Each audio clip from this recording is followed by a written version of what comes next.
قرآن حکیم میں اللہ تعالیٰ کا فرمان ہے، بسم اللہ الرحمن الرحیم، وَوَصَّيْنَا الْإِنسَانَ بِوَالِدَيْهِ إِحْسَانًا حَمَلَتْهُ أُمُّهُ كُرْهًا وَوَضَعَتْهُ كُرْهًا۔ ترجمہ: اور ہم نے انسان کو حکم دیا ہے کہ اپنے والدین کے ساتھ نیک برتاؤ کرتا رہے۔ اس کی ماں نے اسے بڑی مشقت کے ساتھ پیٹ میں رکھا اور بڑی تکلیف کے ساتھ پیدا کیا۔ ایک اور جگہ پہ قرآن کریم میں سورۃ بنی اسرائیل کی آیت نمبر 23 اور 24 میں اللہ تعالیٰ نے ارشاد فرمایا، اور تمہارے پروردگار نے حکم دیا ہے کہ صرف اس کی عبادت کرو اور ماں باپ کے ساتھ نیک سلوک کرتے رہو، پھر اگر تمہارے سامنے وہ بڑھاپے کو پہنچ جائیں، ان میں سے ایک یا دونوں، تو ان کے مقابلہ میں اف تک نہ کرنا اور نہ انہیں جھڑکیں، اور ان سے ادب کے ساتھ بات کرنا اور ان کے سامنے رحم دلی کے ساتھ انکسار سے جھکے رہنا اور کہتے رہنا کہ اے میری پروردگار ان پر رحم فرما، جیسا کہ انہوں نے مجھے بچپنے میں پرورش کیا ہے۔ ایک دوسرے مقام پر ارشاد ہوا ہے، وَاعْبُدُوا اللَّهَ وَلَا تُشْرِكُوا بِهِ شَيْئًا وَبِالْوَالِدَيْنِ إِحْسَانًا۔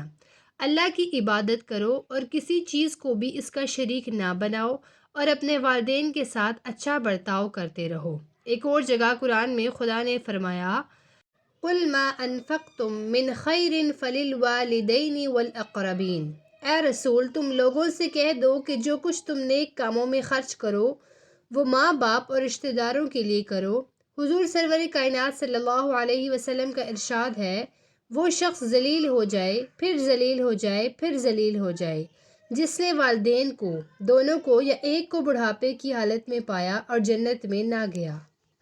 خداوند کریم اور حضور صلی اللہ علیہ وسلم کی واضح ارشادات کی موجودگی میں ہمیں اپنے والدین کے حقوق ادا کرنے کی پوری کوشش کرنی چاہیے، جن میں سے اہم ترین یہ ہیں کہ والدین کے ساتھ نیکی کرنی چاہیے اور ان کا حد درجہ احترام کرنا چاہیے۔ ایک شخص حضور صلی اللہ علیہ وسلم کے پاس آیا اور پوچھنے لگا کہ اچھے سلوک کا سب سے زیادہ حقدار کون ہے؟ آپ صلی اللہ علیہ وسلم نے فرمایا، تیری ماں۔